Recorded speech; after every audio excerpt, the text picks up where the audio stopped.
আপনার মতিঝিল শাপলা চত্বরে গ্রেফতার হয়েছি, তখন থেকেই আমার মনের মধ্যে এটা ঘুরতেছিল যে আমাকে আবারও যে কোনোদিন গ্রেফতার করা হতে পারে। এটার আমি কিছুটা ইশারা পাচ্ছিলাম। সাধারণভাবে আপনি নিজেও বিভিন্ন সময় নজরদারিতে ছিলেন, একজন বিশিষ্ট সাংবাদিক, সেই হিসাবে আপনার এগুলো বোঝার কথা যে যদি কারো পিছনে লোক লাগানো হয়, নজরদারি করা হয়, যার পিছনে লাগানো হয় সে একটু চিন্তা করলেই বুঝতে পারে, বা একটু চোখ না থাকলে বোঝা যায় যে আমার পিছনে লোক লেগে আছে। মাঝে মাঝে সাংবাদিক পরিচয় দিয়া, বিভিন্ন পরিচয় দিয়ে আমাকে খুঁজতো, আমার এলাকায় আমার ঠিকানা নিত, আমাদের বাজারে এসে খুঁজতো।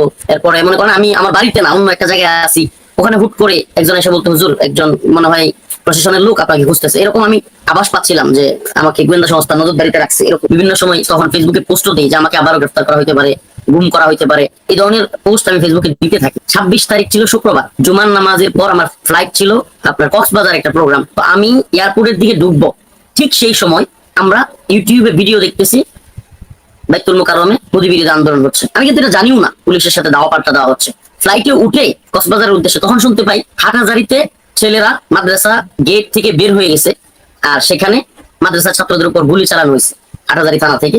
সেখানে 4টা ছাত্র মারা গেছে। 26 তারিখ চলে গেল, 27 তারিখ, 28 তারিখ, এই 2 দিন তো হেফাজতের আন্দোলন চলছে। হেফাজত হরতাল দিল, আমরা হরতাল পালন করলাম, বিক্ষোভ মিছিল করলাম, শান্তি সমাবেশের মাধ্যমে বা দোয়া সমাবেশের মাধ্যমে যারা শহীদ হয়, বিবারিয়াতে যারা শহীদ হয়, হাটহাজারীতে যারা শহীদ হয়, তাদের জন্য দোয়া করে হেফাজত বন্ধ করে দেয়। 3 তারিখ, এটা তো সবাই জানেন, শেখুল হাদিস আল্লামা মামুনুল হক হাফিজাহুল্লাহকে ওনার বউ সহ রিসোর্টে হামলা করা হয় সোনারগাঁওয়ে। 4 তারিখ আমি একটা মাহফিলে যাই। মানে আমি একেবারে ডে বাই ডে প্রতিদিনের কথাগুলো আমার একেবারে কোর্টলি মনে আছে। আমি 1 সপ্তাহের ব্যবধানে 2বার গ্রেফতার হই। বাংলাদেশে ওই 21 সালে মোদি বিরোধী আন্দোলনে গ্রেফতার হওয়া আলেমদের মধ্যে আমি একাই 2বার গ্রেফতার হয়েছি 1 সপ্তাহের ব্যবধানে। এবং আমি কিন্তু সবার আগে গ্রেফতার হয়েছি। প্রথমবারও আমি একটা, তখন তো কেউ আন্দোলনই করে না, আমি গ্রেফতার হয়েছি। দ্বিতীয়বারও আন্দোলনের পরে, হরতালের পরেও সারা দেশের এমনকি রিমান্ডে থাকা অবস্থায় আমি শুনতে পারি ফার্স্ট হেফাজতের কেন্দ্রীয় নেতাদের মধ্যে আজিজুল হক ইসলামাবাদী ভাই এবং মুফতি ইলিয়াস হামিদি হাফিজাল্লাহ, এই দুজনকে গ্রেফতার করা হয়। এর আগে কিন্তু আমাকে আপনার 6 এপ্রিল গ্রেফতার করা হয়। 5 তারিখ লকডাউন দেওয়া হয়। তো সেই লকডাউনের রাতে আমার প্রোগ্রাম ছিল কিশোরগঞ্জ, সেখান থেকে প্রোগ্রাম করে রাত্রে আসি। 6 তারিখ আমরা একটা মেয়ে দেখতে যাই বিয়ের জন্য। আমি মিষ্টি কিনতেছি, হঠাৎ করে একজন এসে বলতেছে, হুজুর আপনি দ্রুত সরে যান, প্রশাসনের লোক আপনার খুঁজতেছে। আমি ওখান থেকে সরে যাই। রাতের বেলায় আমরা ওই হালুয়াঘাট থেকে চলে আসি। বাড়িতে আসার পর 2টা, আনুমানিক 1:30 থেকে 2টা, ঠিক ওই সময়ে আমার দরজায় নক করে। আমি যে ঘরে শুয়েছিলাম, ঘরটা টিনের ঘর। আমার আম্মা আমাকে গ্রেফতার করা হবে এই ভয়ে দরজার মধ্যে শক্ত করে বাঁশ দিয়ে রাখতো এবং একটা রড দিয়ে রাখতো। তো আমার আম্মা সেভাবেই রাখছিল ওই দিন রাত্রেও। তারপর আমি যখন ফার্স্ট টাইম 2-3টা আওয়াজ পাই, টিনের মধ্যে টুকাটুক আওয়াজ পাই, আমি উঠে যাই, লাফ দিয়ে উঠে যাই। আমার পাশের খাটেই আমার আম্মা শুয়েছিলেন, মাঝখানে একটা পর্দা থাকতো। তো পর্দাটা উঠে আস্তে আস্তে আম্মা, ওরা কিন্তু দরজায় নক করতেই আছে জোরে জোরে, এই মাদারি সাহেব আছেন, এই মাদারি সাহেব আছেন, এই দরজা খুলেন, এই ঘরে কি আছেন, দরজা খুলেন, একেবারে নক করতেছে, জোরে জোরে নক করতেছে। তো এই আওয়াজের কারণে আমি আস্তে আস্তে আম্মাকে বলি, আম্মা তুমি একটু জিজ্ঞেস করো ওরা কারা, কি, কেন ডাকতেছে। তখন আম্মা জিজ্ঞেস করতেছে যে আপনারা কারা, কি জন্য আসছেন। ওরা কোনো কথা শুনতেছে না, দরজা খুলেন, দরজা খুলেন, দ্রুত দরজা খুলেন, মাদানি সাহেব আছেন না, এরকম একেবারে একের পর এক বলতে আছে। আইডিয়া করতেছিলাম যে এরা র্যাব 1 হইতে পারে, যেহেতু আমাকে ফোন দিছিল র্যাবের থেকে। এর মধ্যে আমি ফেসবুকে পোস্ট দিয়ে দিই যে আমাকে গুম করা হতে পারে এবং আমাকে গুম করার চেষ্টা চলছে। এরকম ছোট্ট আমি পোস্ট করে দরজা থেকে দেখা যায় না এমন একটা জায়গায় গিয়ে বসে থাকি। ওরা আঘাত করতে করতে দরজা খুলে ফেলছে। খোলার পর আমার রুমের সবকিছু তন্ন তন্ন করে খুঁজছে, যার মোবাইল পাইছে তাকিয়ে ধরছে, তল্লাশি চলতেছে, যার ফোন পাচ্ছে তারটাই নিয়ে নিচ্ছে। আমাদের মা বোনদের কোনো কথাই শুনতেছে না, মহিলারা পর্দায় থাকে। আমার বাস্তি তখন দাওরা হাদিস পড়াশোনা করে, তার পর্দা মেনটেন ঠিক নাই। আমার আম্মা পর্দা করে, তার পর্দা ঠিক নেই। মানে যাকে যেভাবে পারতেছে মহিলাদেরকে বালিশ তুলতেছে, সব হজবরল অবস্থা। এখানে যে মুসলমানদের ঘরে ঢুকছে, একটা আলিমের ঘরে ঢুকছে, এখানে মা বোন আছে, এটা কোনো তো আক্কা নাই। একটা লাইট, অনেক পাওয়ারফুল একটা লাইট ছিল, ওই লাইটটা ধরছে। লাইটটা ধরার সাথে সাথে বলছে, এই যে পাইছি, মাদানিটা পাইছি, এই যে বসে আছে। এটা কথা বলে নেওয়া ভালো। আমার গায়ে কিন্তু তখন কিছুই নাই, পাঞ্জাবিও নাই, টুপিও নাই, বা একটা নর্মাল একটা ফতুয়া আর লুঙ্গি। আর লুঙ্গিটাও আমি যেহেতু ডিঙ্গাইছি, ঘর ডিঙ্গাইতে হয়েছে, ঘুমের মধ্যে তো সবসময় লুঙ্গি ঠিক থাকে না, ওই অবস্থায় আমি ধরে রাখছি। লুঙ্গি পরার সময়টা পর্যন্ত আমি পাচ্ছি। ওরা লাথি দিয়ে, আমি যে রুমে ছিলাম এই রুমে ঢুকে লাথি দিয়ে দরজাটা ভেঙে ফেলি। দরজা ভেঙে একবার ঢুকে যায় ভিতরে। ভিতরে ঢুকাই মানে আমাকে এরকম মুখে হাত দিয়ে ধরে ফেলে ঠাস করে। আমি তখন বলি যে আপনারা যারাই আছেন দয়া করে আমাকে একটু পাঞ্জাবিটা পরার সুযোগ দেন।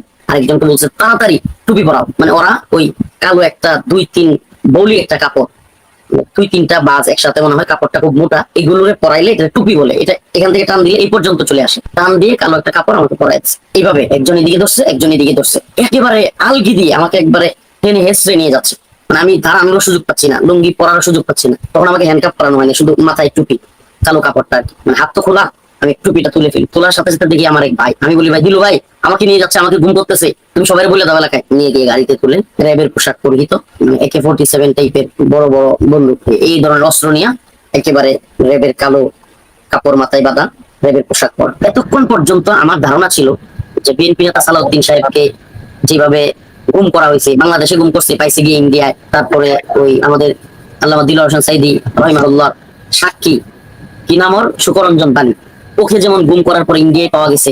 তো আমার তখন ধারণা ছিল আমাকে গুম করতেছে কিনা, গ্রেফতার পাল্টা গ্রেফতার এবং আমার মোদী বিরোধী আন্দোলন। এই কারণে আমার আমার এই টেনশনটা কাজ করতেছিল চরম ভাবে, কারণ আমরা তখন জানি যে রয়ের আধিপত্য বাংলাদেশে কত বেশি গভীরে ঢুকে গেছে। যখন র্যাবের পোশাক দেখি, সত্যি বলি মানে আমাকে গ্রেফতার করা হচ্ছে, আমাকে এইভাবে ধরে নিয়ে যাওয়া হচ্ছে, তারপর আমার মধ্যে একটা মানে স্বস্তি যে না, এরা রওনা, এরা যেহেতু র্যাব এভাবে পোশাক পরে আসছে তাহলে আমার ঘুম করবে না হয়তো। তো আমাকে একটা হাইস গাড়িতে উঠায়, কালো একটা র্যাবের গাড়ি, হাইস গাড়িতে উঠায়। 160 জনের মতো র্যাব সদস্য, পুরো এলাকা, আমাদের পুরো গ্রাম ঘিরে ফেলে, আমার বাড়ির আশপাশ সম্পূর্ণ ঘিরে ফেলে। তো আমাকে গাড়িতে উঠানো হয়, সে ওয়াকি টকি দিয়া বলতেছিল যে অপারেশন সাকসেস, এই কথাগুলো বলতেছিল উপরে কাউকে। আর আমি সবচেয়ে আশ্চর্য হয়ে গেছিলাম যে ওরা গাড়িতে ওঠার সাথে সাথে রুটি আর কলা খাচ্ছিল। অবাক হয়ে গেলাম, এরা তাহলে সারা রাত খায় নাই। আবার এরা দেখলাম যে রুটি কলা খাওয়ার পরেই কয়েকটা ঘুমায়ও যাচ্ছে, মানে সারা রাত ঘুমায়ও না। আমার হাত থেকে মোবাইলটা নিয়ে নিছে, মোবাইল নিয়ে আমার পাসওয়ার্ড জিজ্ঞেস করতেছে। আমি প্রথমে পাসওয়ার্ড দিতে চাই নাই, পরে চিন্তা করলাম পাসওয়ার্ড না দিলে এরা গালাগালি করবে, হয়তো মারতেও পারে। আর আমার পাসওয়ার্ড আমি জানি না, এটা তো বিশ্বাসযোগ্য না।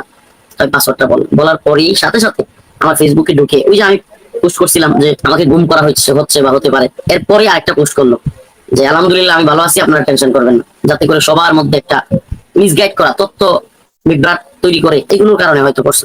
রাত্র 2টা স্বাভাবিকভাবেই মানুষের ইস্তিনজা ধরে ওই সময়টাতে আমার প্রচন্ড ইস্তিনজার চাপ। তো এর মধ্যে আর আবার আমার ফেসবুক ঘাটতেছে, মোবাইলে ঢুকে সব চেক করতেছে, মেমোরি যা যা আছে সবকিছু চেক করতেছে। ময়মনসিংহ থেকে যে সড়কটা দুর্গাপুর বিরিশিরি গেছে, ওই সড়কটাতে যেতে 10-15 কিলো যেতে হয়। ওই রাস্তায় যাওয়ার কিছুক্ষণ পরে আমাকে তারা ইস্তিনজা করার সুযোগ দেয়। ইস্তিনজা করতে তো দিছে, একজন র্যাব সামনে গিয়ে দাঁড়াইছে আর একজন পিছনে। তো এইভাবে একজন সামনে একজন পিছনে, আমি আমার প্রস্তাব আসতেছে না, মানে আমি ইস্তিনজা করতে পারতেছি না, মানে অনেক ইস্তিনজা ধরছি কিন্তু ইস্তিনজা করতে পারতেছি না, খুব কষ্ট হচ্ছিল তখন। তখন আমি বললাম যে আমার ইস্তিনজা আসতেছে না। পরে বলতেছে তুই কি ভাব ধরস বেটা। ময়মনসিংহ আজাদ সিএনজি পাম্পে গিয়ে দাঁড়ালো আবার গাড়িটা, ওয়াশরুমে গিয়ে আমি ওয়াশরুমে ইস্তিনজা সারলাম।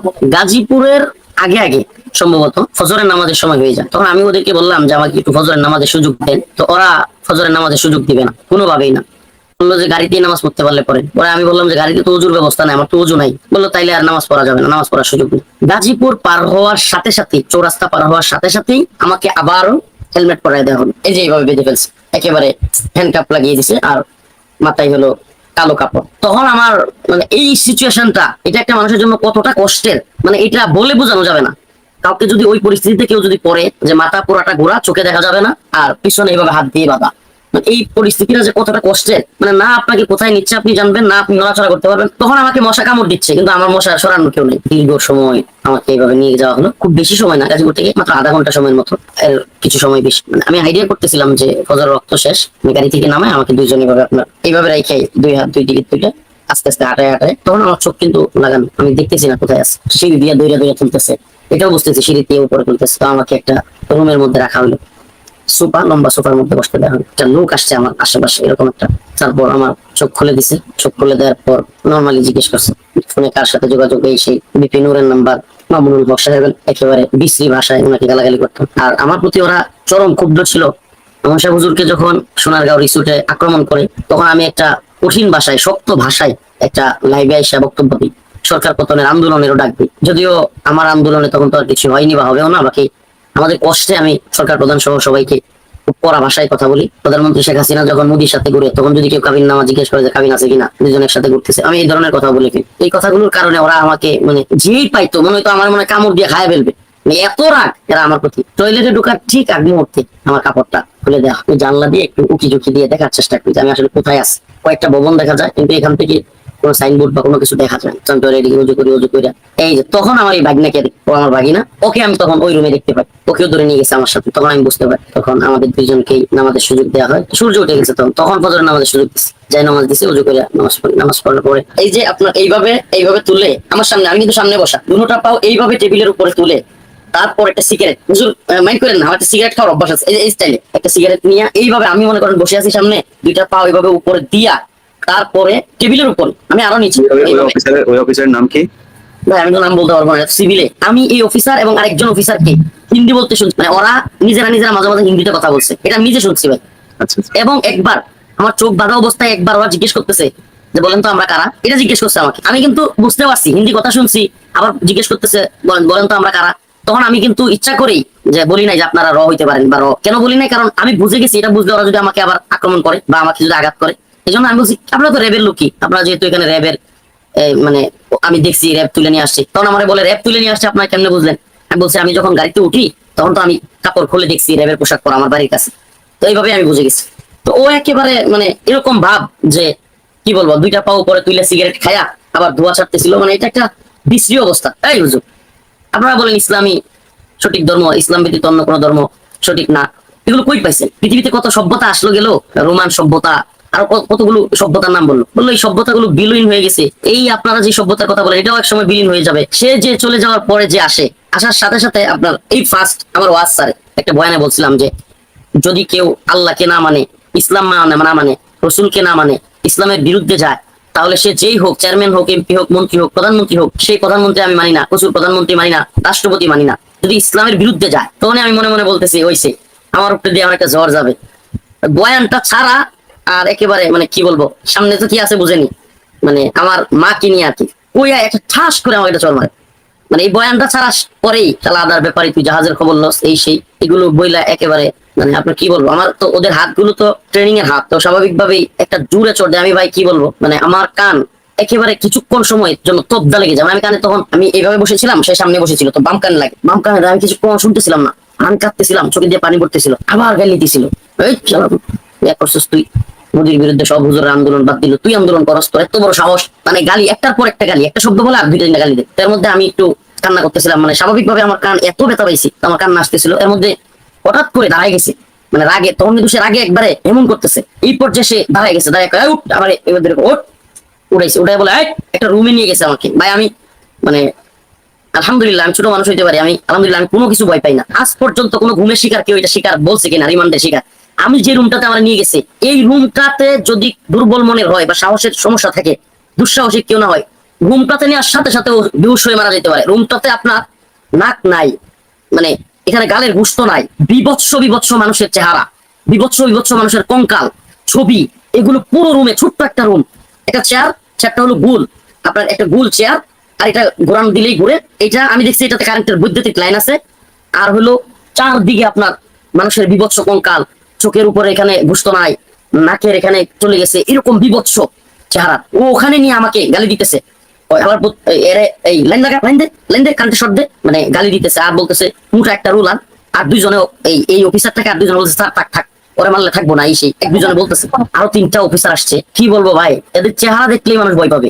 মানে এই সমস্ত মানুষগুলোর চেহারা, যারা আমাকে এখানে নিয়ে গেছে দুই তিনজন, এদের চেহারা দেখলেই মানে একেবারে মোজগুলো বড় বড়, মানে একটা রাক্ষসে টাইপের ভাব, মানে মনে হয় এক্ষুনি আমাকে মেরে ফেলবে, খেয়ে ফেলবে, মানে এরকম মানুষ, ভয়ঙ্কর মানুষ। তখন তো গলা শুকিয়ে যাওয়ার মতো অবস্থা, শুধু আল্লাহ আল্লাহ করতেছি, মনে মনে আল্লাহ আল্লাহ আল্লাহ আল্লাহ, একটু কুস্তি করতেছি, আপনি ছাড়া তো আমাদের কেউ নাই, শুধু আল্লাহ আল্লাহ করতেছি, আর চোখের পানি পড়তেছে, আমি কিছু বলতেছি না। যখনই তাকাচ্ছি তখনই দেখতেছি আপনার এত লম্বা লম্বা অস্ত্র, এটাতে চাইলেই দাঁত তুলতে পারবে, চাইলেই চোখ তুলে ফেলতে পারবে, এই ধরনের জিনিস লম্বা লম্বা এগুলো আছে। তখন আরো আতঙ্ক মনের মধ্যে, তাইলে এই মানুষগুলোর যে চোখ নাই মুখ নাই, এদেরকে এইভাবে তুলে ফেলছে না, ওখানে গালাগালি করছে, শুধু আরো খুব ভয় দেয়ছে। যে রুমে নিয়ে গেছে এটাতে কিন্তু ভাই আপনি দিনও বুঝবেন না, রাতও বুঝবেন না, কিছুই বুঝবেন না। আর আরেকটা বিষয় হলো, এই রুম থেকে যত জোরে চিৎকার দিক কেউ শুনবে না।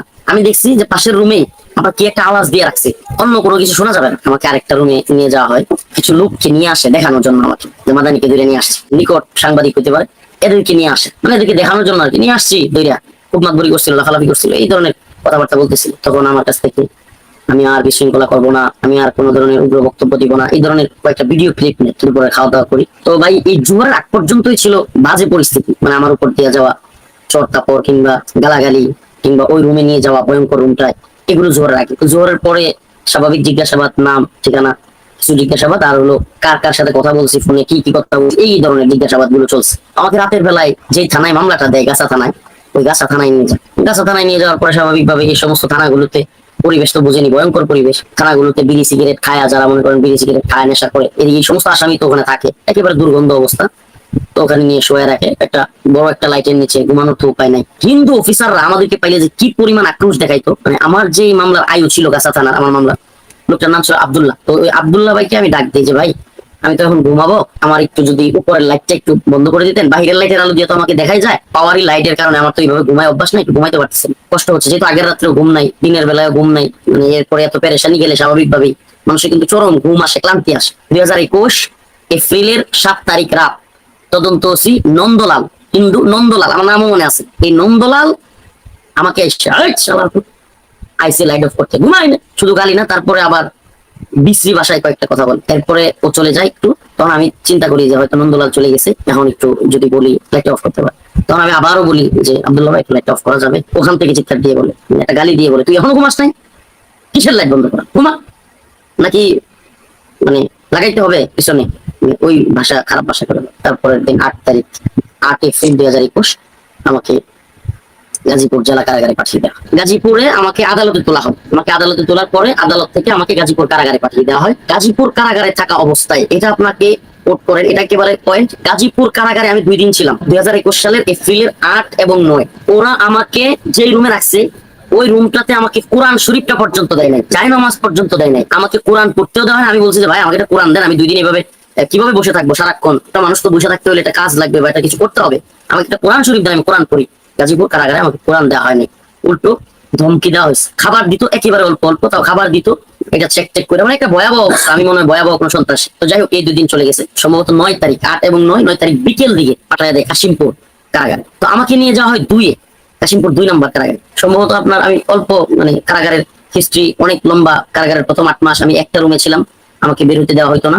এমনকি ওই রুমের ভিতরে ভাই কি বলবো, ওই রুমের ভিতরে আপনার এত নষ্ট একটা রুম ছিল, একটা 4 তলা বিল্ডিং এর নিচতলা, এটাকে 60 সেল পূর্ব বলে, 15 নম্বর রুম। এই রুমের ভিতরে আমার রাখছে। আপনার এই রুমে নিচতলার রুম, টয়লেটের যেই পাইপ গুলো আছে, ওই পাইপ গুলো দিয়া টয়লেট মাখা, মানে একেবারে পায়খানা সহ বড় বড় ইঁদুর আমার বিছানায় চলে আসতো। 8 মাস এই রুমটাতে আমি থাকতে হয়েছে, এভাবে চলতেছিল। আর মশার উৎপাত, আমাকে প্রথম দিকে মশারি দেওয়া হয় না, কিচ্ছু না। অনেকে কিন্তু কারাগারে মশারির কথা শুনলে মনে করে যে ভিতরে মশারি, না ভাই, কারাগারে মশারি দেওয়ার সিস্টেম হলো লোহার যে রড গুলো আছে, ওখানে মশারি কাইটা তারপর বাইদা দেওয়া, এটা হলো কারাগারের মশারি। ওই মশারিও আমাকে দেওয়া হচ্ছিল না, আমাকে কিন্তু সার্বক্ষণিক নজরদারিতে রাখতো।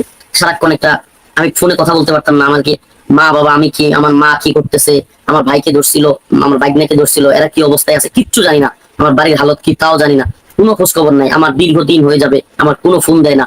এই 8 মাস আমাকে রুমে ফেলে রাখছে। তো হঠাৎ করে একদিন রিমান্ডের ডাক আসে, এই যে যেটা বলা শুরু হচ্ছে, রিমান্ড, আমার রিমান্ড শুরু হয়। সিটিডিসি নাম দিছে, এটিও নাম দিছে, বিভিন্ন নাম দিয়া জঙ্গি নিধনের নামে আমেরিকা ইউরোপকে খুশি করার জন্য আপনার সাধারণ যুবকদেরকে, একটু দাঁড়িয়ে আছে, টুপি পরে, টাকনুর উপর কাপড় পরে, নামাজ পড়ে, এই সমস্ত যুবকদেরকে ধরে নিয়ে অসংখ্য, আমি ভিতরে গিয়া কথা বলছি বা অসংখ্য ছেলেদের সাথে দেখা হয়েছে। হুজুর কি করছো? হুজুর জিহাদের বয়ানে একটা লাইক দিছিলাম, জিহাদি একটা বয়ানে কমেন্ট করছিলাম। হুজুর একজনে আমার বলছে যে আমাকে নিয়ে জিহাদে যাবে, আমি বুঝি না, আমি ভাবছি সত্যি সত্যি আমি মনে হয় জিহাদ করতে পারবো। তো এই যে কোরআন সুন্নাহ অনুযায়ী যে জিহাদ, জিহাদের কথা বলছি, এই জিহাদের আগ্রহ প্রকাশ করছি, লাইক দিছি, এই ধরে ফেলছে। বছরকে বছর আমরা ঘুমে আসি, বছরকে বছর পরিবারের সাথে যোগাযোগ নাই, আমাদেরকে কষ্ট দেয়, রিমান্ডে নেয়, মায়ের দেয়, এইভাবে চলতেছে ভাই। বিশেষ করে আমি ভাই আবারও বলতেছি, আল্লাহি ইলিয়াস ভাই, আপনার সাংবাদিকতার জীবন সাকসেস হয়ে যাবে, আল্লাহ পাক হয়তো আপনাকে ক্ষমা করে দিবে, আমাকে হয়তো আমরা মাফ পেয়ে যেতে পারি। এই বান্দাগুলো আজকে দীর্ঘদিন যাবত, সেই 16 সাল থেকে গ্রেফতার হয়ে রিমান্ড, নির্যাতন, আপনি অবাক হয়ে যাবেন শুনলে। আমি অনেক এই কারোতে আমি যখন যাইতাম হাজিরা দিতে, এদের সাথে কথা বলতাম, এই সমস্ত ভাইগুলোর বউদেরকে পর্যন্ত নির্যাতন করছে, বউদেরকে পর্দা খুইলে নির্যাতন করছে এদের সামনে আইনা এই অফিসাররা।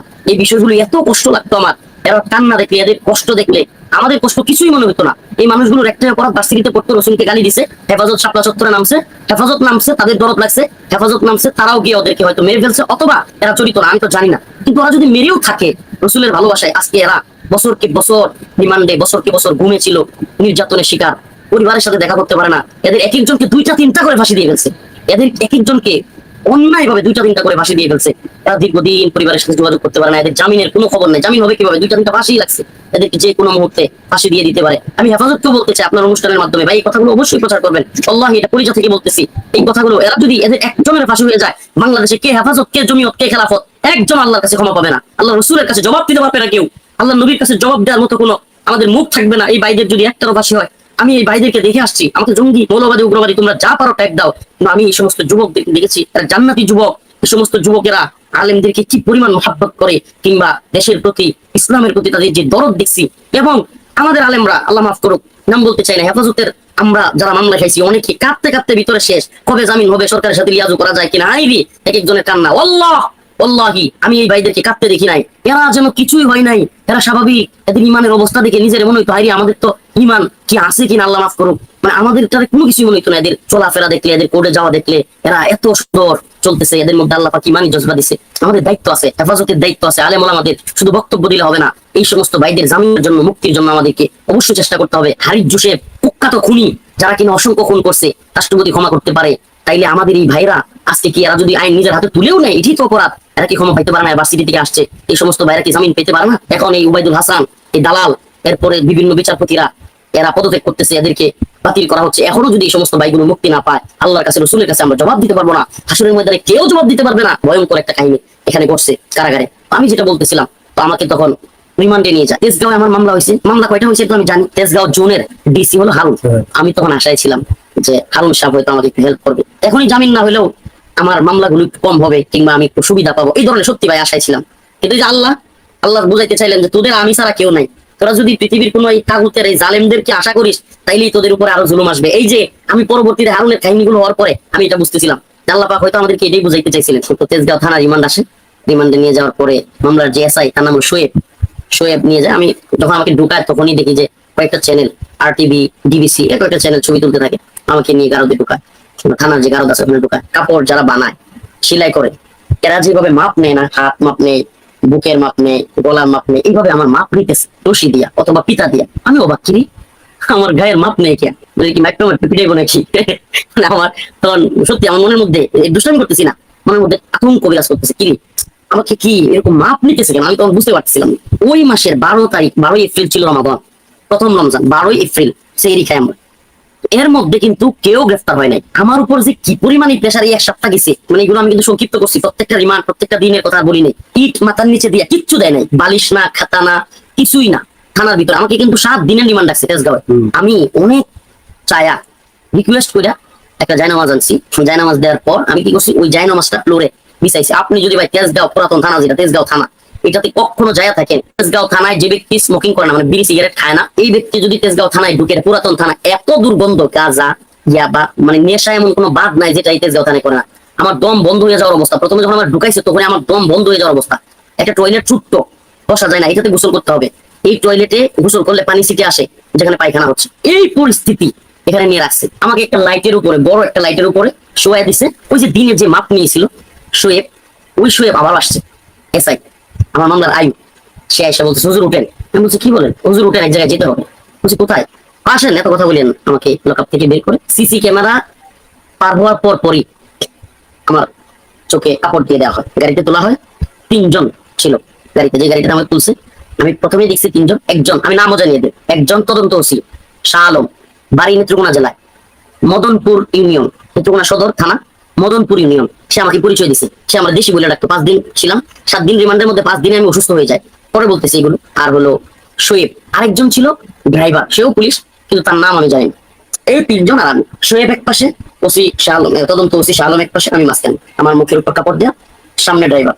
আমরা গাড়ি দিয়ে যাচ্ছি। কিছুক্ষণ যাওয়ার পরে এই 500 500 500, 1000 1000 1000, এই 2000 2000 এরকম ডাক হয় জিনিসপত্রের বাজারগুলোতে, বিভিন্ন মাছের আড়ত গুলোতে এরকম ডাক হচ্ছে। তো যারা ঢাকায় যায় বা ঢাকার মোটামুটি পরিচয় আছে, তারা কিন্তু জানে। তো আমি বুঝতে পারি যেটা কারওয়ান বাজার মাছের আড়ত, বা কারওয়ান বাজার কাঁচামালের আড়তে আছে। তো কাঁচামালের আড়তে অনেক ট্রাক, বিভিন্ন গাড়ি। তো তেজগাঁও থানা থেকে ওরা যখন আমাকে ওখানে নিয়ে গেছে, তখন আটকে গেছে। তো ওরা, আমি ওখানে আসি এত রাত্রে, মানুষ যদি খুঁজ পায়, এই জন্য ও ড্রাইভারকে তদন্ত ওসি শাহ আলম ধমকি দিচ্ছে, ঘোরা গাড়ি ঘোরা, তাড়াতাড়ি ঘোরা, মানে সামনে তো ট্রাক যাওয়া যাবে না, তাড়াতাড়ি করে ঘোরাইছে। ঘোরাই নিয়ে গেছে যে আমাকে যে জায়গায় নিয়ে যাওয়া হচ্ছে, এটা যেন না বুঝি, এই জন্য পুলিশের গাড়ি দিয়ে ব্যারিকেড দিয়ে দেওয়া হয়েছে, যেন কেউ না যেতে পারে। কিছুক্ষণ নেওয়ার পরে আমাকে নামাইছে। নামানোর পরে সম্ভবত আমার গায়ে একটা জুব্বা ছিল, জুব্বাটা ধরে টানাটানি শুরু করছে, এভাবে টানাটানি করে খোলা শুরু করছে। তো জুব্বা ধরে টান দিলে ভিতরে গেঞ্জি আছে, ওইটাও চলে যায়, লুঙ্গি টানতেছে, মানে খুলে ফেলবে। তো আমাকে এইভাবে, আমি বলছি যেগুলো টানা দরকার নেই, আমি খুলে দিচ্ছি, মানে আমি যে জুব্বাটা আমি খুলে দিই। আর শুনে না, টানিয়ে টুনে আমাকে জুব্বা খুলে একটা শার্ট পরাইছে। ওই যে দিনের বেলায় যে আমার মাপ নিছিল, তখন আমার আইডিয়া হয়েছে যে আমার মাপ কেন নিছিল। আর একটা প্যান্ট পরাইছে। প্যান্টটা যতই মাপ নিক ভালো করে লাগে না। একটা রশি ওদের কাছে ছিল, রশি দিয়ে ট্যাগ করে বেঁধে দিচ্ছে। বসানোর সাথে সাথে আমার চোখ খোলার সাথে সাথে আমি এদিক সেদিক তাকাইছি। তাকানোর সাথে সাথে দেখি অনেক লোক, কিন্তু একজনকে আপনি চিনতে পারবেন না। পিছনের ব্যাকলাইট দিয়ে মানুষ বোঝা যায়, কিন্তু মুখ দেখা যায় না।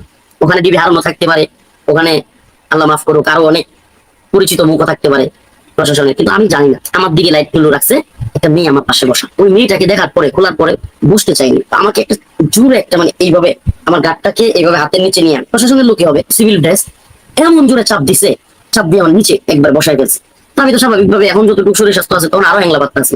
মেয়েটা কিন্তু আমার বলে রাখি ভাই, মুখ খোলা ছিল না, একটা বোরকা পরা ছিল, সম্ভবত লাল কালারের বোরকা। মানে ইলিয়াস ভাই ওখানে একটা ক্যামেরা, এনে একটা ক্যামেরা, এনে একটা ক্যামেরা, ভাই ক্যামেরা দিয়া ভরা। আমি আশ্চর্য হয়ে গেছি, ঠিক আছে, মানে এত ক্যামেরা, মানে আমার দিকে শুধু ক্যামেরা আর ক্যামেরা। ওই মেয়েটার সাথে আমি বসে আছি, মেয়েটা আমাকে জড়ায় ধরতেছে, মানে এইগুলো ক্যামেরায় সব ভিডিও হচ্ছে, ছবি তুলতেছে, ক্যামেরা শব্দ শুনতেছি, এই হলো অবস্থা। তো আমি শুধু ভাই কি বলবো, আল্লাহ পাকের দিকে এইভাবে উপরের দিকে তাকায়া, মানে সুবহানাল্লাহি ওয়া বিহামদিহি, তাআল্লুক মা আল্লাহ কি জিনিস আমি ওই সময় বুঝতে পারছি যে আল্লাহ যে একজন আছে। সুবহানাল্লাহ, মানে আমি অজুরে কাঁদতেছি, আমার চোখ দিয়া পানি, আমার মতো অসহায় পৃথিবীতে আর কেউ নাই। আল্লাহ, আমার যে এত অসহায় লাগতেছিল নিজেকে, মানে আল্লাহ আমার তো কেউ নাই, আমার মাও নাই, বাপও নাই কাছে, মানে আমাদের উস্তাদরাও কেউ নাই, মানে আমাদের মনে হয় পৃথিবীতে কেউ নাই আপনি ছাড়া, মানে শুধু কান্না আর কান্না, চোখ দিয়া অজুরে।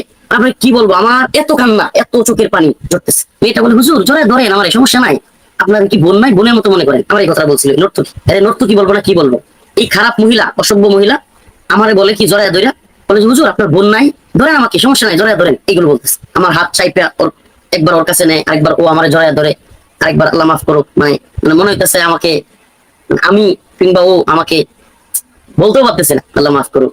মানে রিলেশনের ক্ষেত্রে যেগুলো করতে চায় একটা ছেলে মেয়ে, খারাপ যে ছেলে মেয়েরা, মানে এই ধরনের দেখাচ্ছে। মানে আমার পড়াইছে তো শার্ট, পড়াইছে প্যান্ট, এখন আবার একটা মেয়ে পাশে দিছে, এখন মেয়েটারে কিছু করতে হবে, তো ওই মেয়েটাই আমাকে মানে ওই ধরনের কাজগুলো করার চেষ্টা করে। আবার এই কত বড় অসভ্য, আবার বলে যে হুজুর আপনার বোন নাই, সমস্যা নাই, ধরেন, করেন। আল্লাহ দিয়ে কাঁদতেছিল, আল্লাহ আমার তো কেউ নাই। এই রাত্রের কথা মনে হইলে ভাই, এখনো পর্যন্ত এই কাহিনীগুলো মনে হইলে, যে আমাকে এইভাবে কাপড় খুলে জ্বলতেছে, এইভাবে মেয়ে জড়ায় ধরতেছে, আমার কেউ নাই। আমি একবার কি মনে করছি জানেন, মানে একবার আমার সামনে, কিন্তু আমি কিন্তু চিনতে পারছি, আমি যেহেতু বাড়ি দাঁড়া ছাত্র, মাঝে মাঝে হাতির ঝিল গেছি, আমার তো চিনতে সমস্যা নাই। হাতির ঝিল যেটা আমি বুঝতে পারছি, ওই সিঁড়ি দেয়া, ল্যাম্প পোস্ট ঝুলতেছে, তো এগুলো, এই সিঁড়ি সুন্দর কালার করা, পানির ফোয়ারার সামনে, ওই পারে বড় লেক, এটা তো হাতির ঝিল, যে কেউ চিনবে, ওই এলাকায় যারা গেছে, আমি চিনে ফেলছি। আমি একবার কি করছি জানেন, আমি একবার চিন্তা করছি আমি সাঁতার দিয়ে দিব, সাঁতরাইয়া ওই পারে চলে যাবো। আমি কিন্তু ভালো সাঁতার পারি, আমি আলহামদুলিল্লাহ, আমি যদি নদীতে বা পুকুরে গোসল করি অনেকক্ষণ লাগবে আমার ধরতে, কয়েকজন। আমি চিন্তা করছি সাঁতরায়, যে তোমার প্যান্ট পরা, সাঁতরায় আমি ওপারে চলে যাবো, ওপারে তো আর কেউ নাই, দৌড়ায় কোনো বাড়িতে চলে যাবো, এটা আমার মাথায় আসছিল। দেখেন ওরা কত বড় চালাক, কত বড় চিটিং। এরা কি করছে, একটা লোকেরে আমি দেখি সিঁড়ির আড়ালে, উঁচা একটা সিঁড়ি, ওই সিঁড়িটার আড়ালে একটা লোকেরে নিংটি দেওয়া, লুঙ্গি নিংটি দেয় না, নিংটি দিয়ে রাখছে, মানে আমি যদি লাভ দিই ধরতে হবে, নিংটি দেওয়া আগে থেকেই রাখছে। আমি যখন প্ল্যান করছি যে লাভ দিব, তখনই আমি দেখে ফেলছি, আমি না লাভ দিয়েও ক্ষতি হয়ে যাবে, আরো ওরা হয়তো লাভ দিলে আরো মারবে। আমি তখন আর লাভ দিইনি, আমি আর লাভ দিইনি। একটু পরে ছবিগুলো তুলছে, গালি দিছে, গাড়ে পেশা দিছে, ওই মেয়েটা জড়ায় ধরছে, মেয়েটা মানে চুম্বন করার মতো মুড করছে, এই ধরনের মানে আরো অশ্লীল অঙ্গভঙ্গি করছে।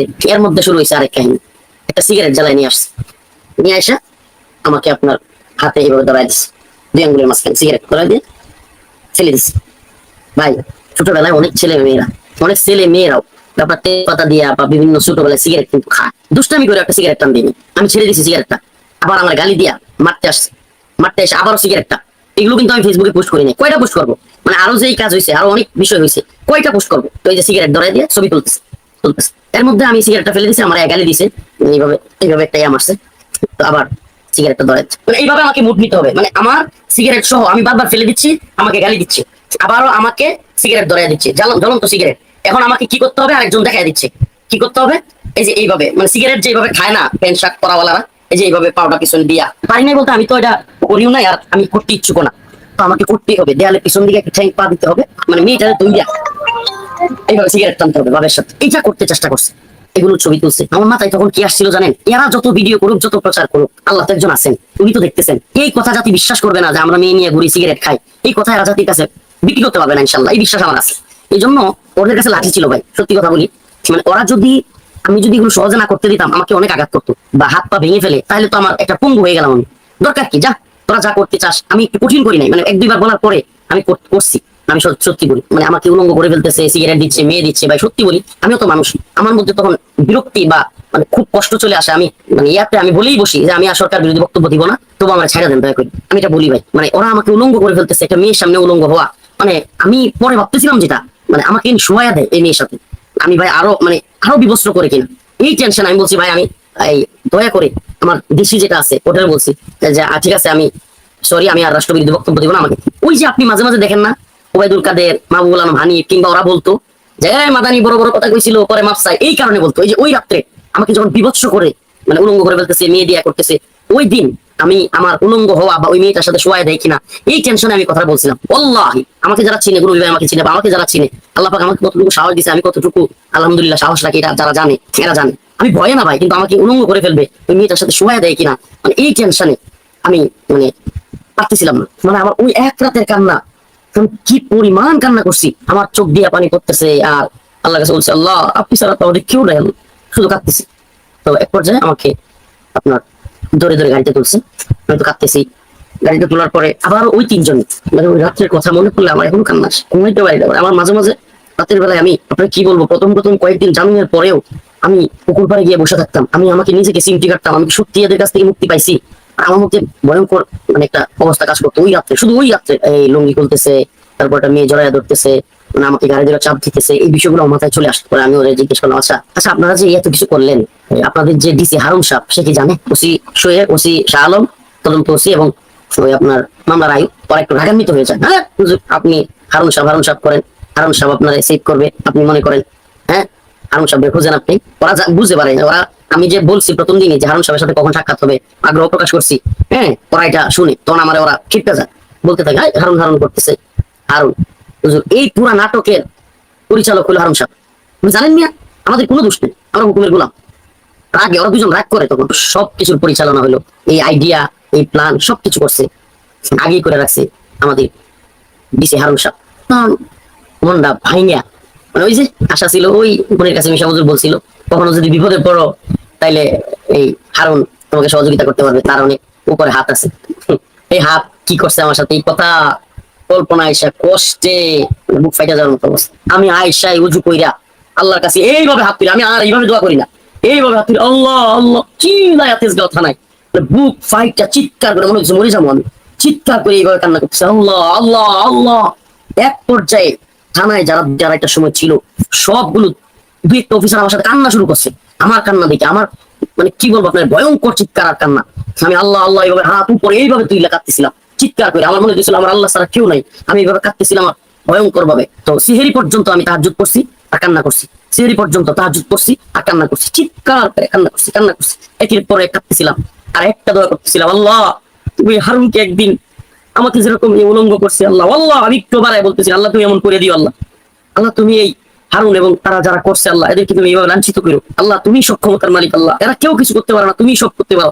আমি খালি চিল্লাই দোয়া করতেছিলাম, জোরে জোরে দোয়া করতেছিলাম। এই চতুর্থ দিনের কাহিনীটা খুবই জরুরি। তেজগাঁও থানার মূল ওসি যে ওসি এবং ওসি তদন্ত, এই দুইজন আমাকে একটা গাড়িতে করে নিয়ে যায়। আমি বলি কোথায় নিয়ে যাবেন? বলতেছে আপনারা তো এতদিন শুধু ডিসি হারুন সাহেবের কথা বলছেন, হারুন স্যারের সাথে দেখা করাই নাই, আজকে হারুন সাহেব আপনার দাওয়াত দিচ্ছে। হারুন স্যারের অফিস হলো আপনার এটা সম্ভবত আসাদ গেটের দিকে, ওখান থেকে সেই কনফারেন্স করে সাংবাদিক সম্মেলন বা এই শিখর, ওখানে নিয়ে গেছে। তো রাস্তায় আমাকে আমি বলতেছি না আমার তো যাওয়ার ইচ্ছা নাই, হুজুর আপনি না তার কাছে খুব যাইতে চাইতেন। আমি বলছি না ভাই আমি আর যেতে চাইনি, তার কাছে গেলে আর কি হবে। বলে হুজুর আমরা তো চাইলেই পারি না, আজকে তার সাথে আপনার ইফতার করতে হবে, ইফতারের দাওয়াত দিচ্ছে। মনটা খুব ভেঙে যায় আমার, যে ওর সামনে যাইতে হবে এই বিষয়টা। ইলিয়াস ভাই যদি আপনার জানা থাকে তো থাকলোই, আমার সামনে যারা বসে আছে তাদের জন্য শিক্ষা মনে রাখবা, কোনো মানুষ যদি চোখে চোখ রেখে মিথ্যা কথা বলতে পারে এই ব্যক্তিরা ভয়ঙ্কর। এটা আমাদের মুরব্বীরা সহ অনেক আকাবিরদের কিতাবে আমি পাইছি, এই লোকগুলো চরম ভয়ঙ্কর হয়, তারা ঠান্ডা মাথা সাইলেন্ট কিলার হয়, ঠান্ডা মাথায় খুন করতে পারে। আমার নিয়ে বসাইছে, এই দেন বাপটা দেন, আরে মাদানী শাহ হুজুর আপনি আমার এলাকায়, আপনি কবে থেকে আমার থানায়? আপনি কথা বুঝতেছেন? 4 দিন পরে, মানে ওই ঘটনা হয়েছে প্রথম দিন ফার্স্ট নাইটে, প্রথম রাতে। চতুর্থ দিন ইফতারির সময় সে কি বলতেছে, আরে মাদানী সাহেব আমার চোখে চোখে তাকায়, আরে আপনি আমার থানায়, এই হুজুরের ঠিকঠাক মতো যত্ন করছো তো? হুজুরি করতেছে। আমি মনে মনে খাওয়া যত্ন তো আপনিও করছেন, এরা করছি ভালোই, মনে মনে বলতেছি আর কি, এর ভাব দিকে যে হুজুরের ঠিকঠাক মতো যত্ন করছো তো, খাওয়াইছো তো, হুজুরের ঠিকঠাক রাখছো তো। তার দিকে তাকায় এসে আর আমার দিকে তাকায়া মানে কি বেহায়ার মতো, নির্লজ্জের মতো। আমার একটা মজার বিষয় দেখেন, এই ওসি কিন্তু জানে সে এটা জড়িত, এই তদন্ত ওসি সে তো ছিলই সাথে, সেও জানে, এডিশনাল যে আছে এডিশনাল এসপি সেও জানে, এরা সব এখানে বসা।